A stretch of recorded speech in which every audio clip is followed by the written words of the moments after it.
beloved Boss Mike Cervera. O, punta na natin rest back ni Man Scarpio. Pasok!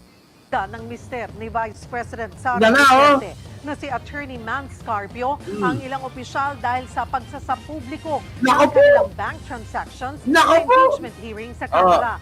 Paglabag daw ito sa kanyang karapatan bilang pribadong mamamayan. Ayan na mga kababayan. Paglabag daw niya yan sa karapatan niya bilang pribadong mamamayan. Eh yung asawa mo, Vice President eh. Di ba, Minty Short, Domingo Ortiz, LB, Marlene Castro, di ba? Joey Salvadoro, Pierre Delecto, di ba? Ayan nasobran mo na naman wala namang manyak doon. Bye na, sige, Ayan, mga kababayan, i-Vice President ang asawa mo. Kayo ay mag-asawang legal. Ako nga ay nagtataka bakit Sara Duterte na Sara Duterte. Asawa nga ring Man Scarpio. Di ba dapat Sara Duterte Carpio? Hindi ko ba alam bakit ayaw nilang gamitin. Ayaw gamitin ni Sara yung Carpio. Di ba? Sabi ni Gonzalo, Man Scarpio Andres Disaya. Na okay din naman mangibabaing ka nga Ilocano. Uy, Ilocano yan. Taga Ilocos Norte yan. Tuloy. Nasa frontline ng balitang yan, si Camille Samonte. Personal na nagpunta sa Quezon City Prosecutor's Office ang asawa ni Vice President Sara Duterte na si Attorney Manasseh Scarpio. Inireklamo niya ng paglabag sa Bank Secrecy Law, Information Security and Confidentiality ng Anti-Money Laundering Act at Data Privacy Act. Sina Bangko Sentral ng Pilipinas Governor Eli Remolona Jr. at Anti-Money Laundering Council Executive Director Ronel Buenaventura. Dawit din sa reklamo si House Justice Committee Chairman Jervil Luistro, House Deputy Minority Leader Laila De Lima. Ayan pang mga magagaling na ito ang talagang itinimanda, Alam nyo, tingin ko, pandistract lang pandistract lang ni Man Scarpio at ni Sara Duterte. Para may masabi lang at para mapaniwala pa rin nila yung mga bobo na ayan dilimanda namin. Kaya kayo, maniwala pa rin sa amin. Huwag kayong magpapaniwala sa kanila dahil pinupolitik kami niyan. Ganon, tingin ko ganun yan At Akbayan Party List Representatives Shell Jokno at Percy Sandanya. Sa impeachment hearing nitong nakaraang linggo, isiniwalat ng AMLAC na may 6.7 billion pesos na kahina-hinalang transaksyon na konektado umano sa mag-asawa sa loob ng halos 2 dekada. Hindi raw ito nagtutugma sa nakadeklara sa Statement of Assets, Liabilities and Net Worth o SALN ni VP Sara. Ayon kay Attorney Peter Danao, Legal Counsel ni Carpio, hindi sila obligadong sagutin ang mga alegasyon ng House Justice Committee dahil hindi naman kasama ang kanilang kliyente sa impeachment proceeding. Hindi naman po parte ng impeachment si Attorney Carpio. Hindi yung asawa. Hindi pala parte Sara Parang nilalaglag ka. Di ba? Parang nilalaglag yung mga kababayan. Si Sara Duterte dito. Bakit? Hindi naman parte si Man Scarpio. Dapat si Sara lang imbestigahan nyo. Bakit kasama ako? Di ba? May joint account kayo. Sabit talaga. Ewan ko ba mga kababayan? Sabi ko sa inyo, ano lang ito Ano lang nila? Mema lang, mema. Pinipilit po siya na madawit sa impeachment na pribadong individual. Asawa nga ni asawa. May anak sila. Asawa. Hindi na ba nagbebengbangan yung dalawa? Baka naman hiwalay na, Hiwalay na ba? Hindi ko kasi alam Kasi alam natin, para bang may kanya-kanya silang buhay, pero mag-asawa pa rin sila, di ba?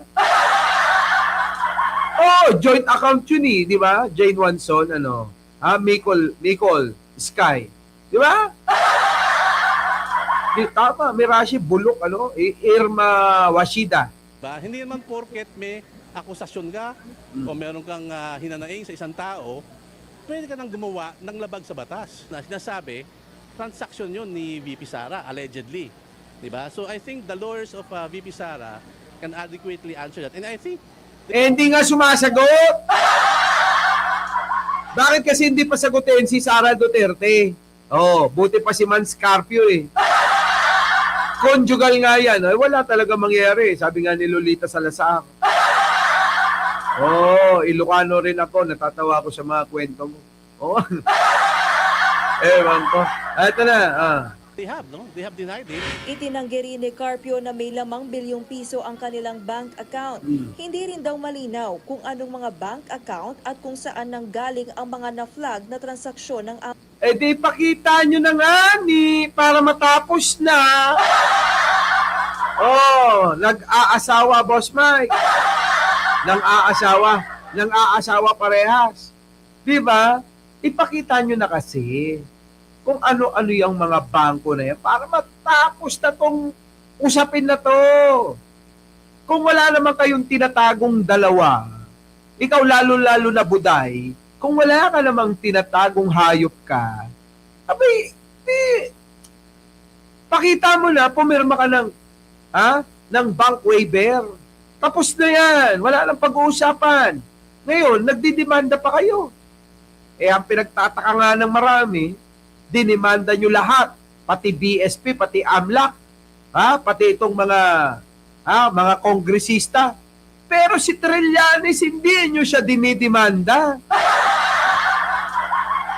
Natatakot ba kayo? O baka naman na mapapwersa kayo na pumirma ng bank waiver o isabpina ang bangko ng korte para mapatunayang mali lahat yung binibintang ni Senator Trillanes? Oh, di ba? Oh, yan mga kababayan, ano? Oh. Di ba kayo nagtataka? Di ba? Bakit si sino yan? Oh, si Trillanes hindi nila mademanda? Bakit? Anong meron ba? Kaya tuloy nag-iisip ang tao, ano ba talaga totoo? Kayo ba'y likas na takot kay Sentry? Di ba mga kababayan?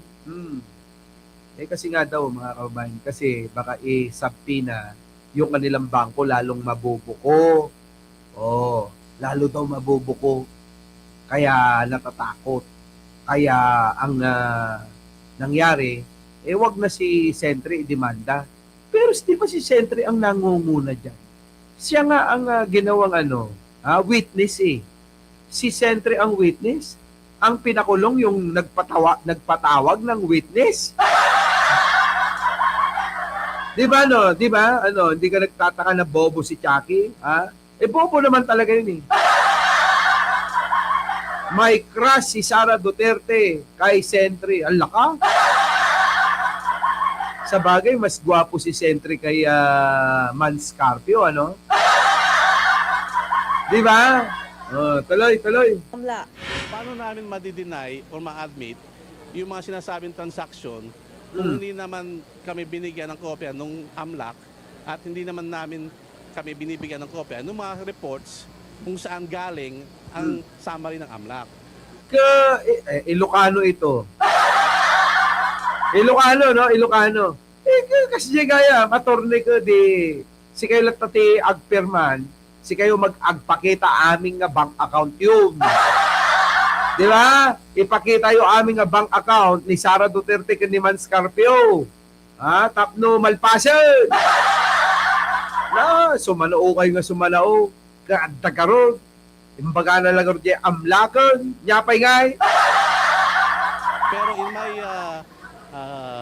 sa pag-usap namin ni Alaisa, thank you he vehemently denies having 6 billion ba yun o 3 billion? He vehemently denies that. Sumulat din daw sila sa AMLAC bago ang pagdinig ng Kamara. Ang AMLAC daw ay ginawa lang para mag-imbestiga sa Money Laundering Act. At isiniwalat nila ang impormasyon ng wala pang kasong na isasampa laban sa mag-asawa. Ay, sabi nyo yan. Ano sabi ni Luis Tro? Pasok. Violate any law. Ayan, mga kababayan, we did not violate any law. Wala kaming nilabag na kahit na anong batas o kininayo. Kung nagarod niya nga, nalpas kayo alam naman na mas matalino pa kayo kay Luis Tro. Pasok! We did not violate any law. Ito ang paninindigan ng chairperson at mga miyembro ng House Committee on Justice na pinangalanan sa reklamo ni Attorney Manasseh Carpio kaugnay ng paglalabas sa impeachment hearing ng ulat ng Anti-Money Laundering Council tungkol sa covered at suspicious transactions niya at ng asawang si Vice President Sara Duterte. Giit ng mga kongresista, nasa kapangyarihan nila na magsabina ng mga dokumento kaugnay ng impeachment proceedings laban sa vice. This is an accountability mechanism and therefore, the exception provided in the Bank Secrecy Law must be interpreted in such a way that it should cover any other confidentiality in other existing laws. Otherwise, wala nang matutuloy na impeachment on the ground of unexplained wealth. Kita nyo mga kababayan ko? Wala! Hindi. Alam nyo, ako naniniwala talaga. Style lang nila yan para yung mga bobong mga naniniwala sa kanila. Itong mga bobong mga DDS, mga kababayan, manatili sa kanila. Yun lang yan. O kaya ginagawa nila ito para sirain yung pong focus ng mga nag-iimbestiga patungkol dito sa mga sandamakmak na kwarta na tinatago ni Sara at saka nung asawa daw niya. Asawa ba talaga mga kababayan ko? Impante po tayo na hindi yan magpo-prosper dahil wala naman po kaming linalabag na batas. Power ng committee to subpoena yung mga dokumento na mga relevant para dun sa pag-prove ng mga impeachable offenses. Correct. Ipinaliwanag din nila kung bakit kasama sa tiningnan ng komite ang covered at suspicious transactions ng asawa ng bise kahit hindi siya public official. Correct. He is married to the vice president, and they're under the laws that we have in the country. Their properties are communal. Siyempre, di ba? Tama si Marites Musni, conjugal property yan. Mag-asawa kayo, nagyoyot-yotan kayo. Meron bang mag-asawang hindi nagbebengbangan? Lagi na lang, Boss Mike, bengbang siyempre mag-asawa Ang tanong, binibengbang pa ba ni Mans Carpio si Sara Duterte? Di ba? Ginaganahan pa ba si Mans kay Sara na bengbangin siya? Boss Mike, anong kinalaman yan doon sa usapan na mga pera sa bangko? Gusto nating establish kung sila ay may maayos pang relasyon. Ang isang maayos na relasyon ng mag-asawa ay merong kasamang bengbangan na malupitan. Hindi man madalas, pero may sigawan. Di ba? Pagka ganyan di ba? Yung mga edad nilang gano'n, di ba? Hindi man madalas nang nagbebengbangan yung mga yan. Utik na pag nagbengbangan yan, siguro, yung hiyaw, abot hanggang kabilang barangay. Pero, Majo, kiniram, nagimas ka! Kulalala! Ang tao pa mo, Di ba, no? Yung mga ganon. Ay, naku! Ipalot mo nga na laeng! Ipalot mo na laeng! Di ba, no, mga kababayan, Bakit?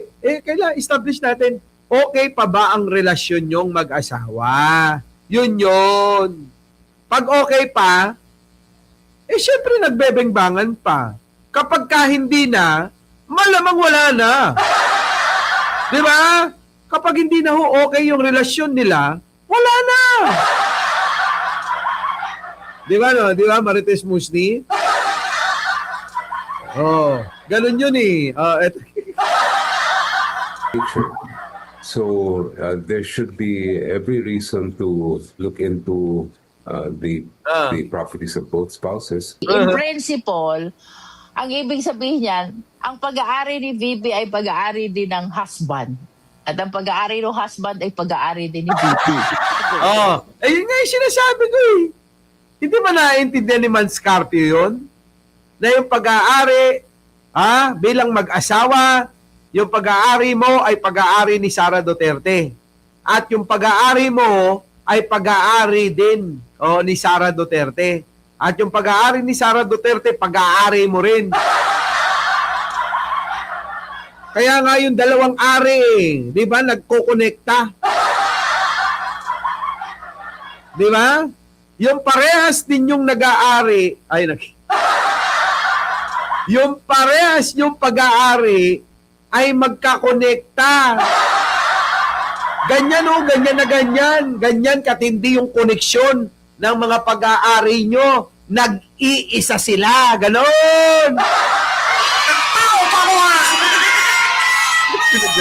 Diba?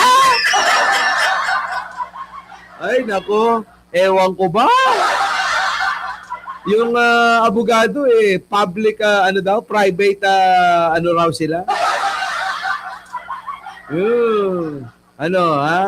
Nadamay na naman si Claudine. Nadamay na naman yung sekretary ni Drilon.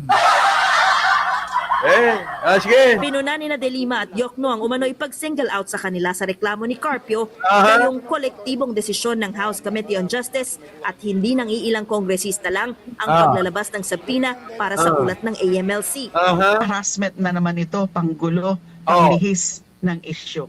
Sabi ko sa inyo ginugulo lang nila nililis lang nila yung issue. Kasi nga bobo yung mga DDS ang tatanga Di ba? I don't feel at all intimidated.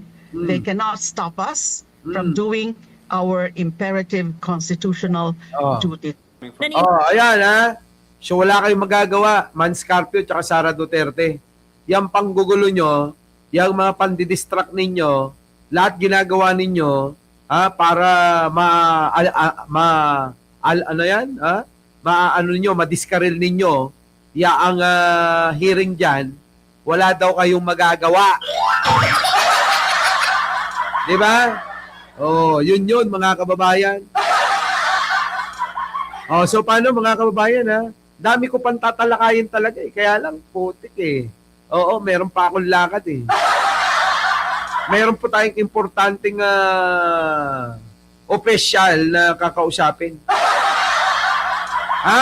Meron po tayong opisyal, importanteng opisyal na kakausapin ngayong araw. Tingnan nyo, nakaputi tayo, yan, simple lang tayo, ganyan, di ba? Ganyan lang, yan na yung pagharap natin.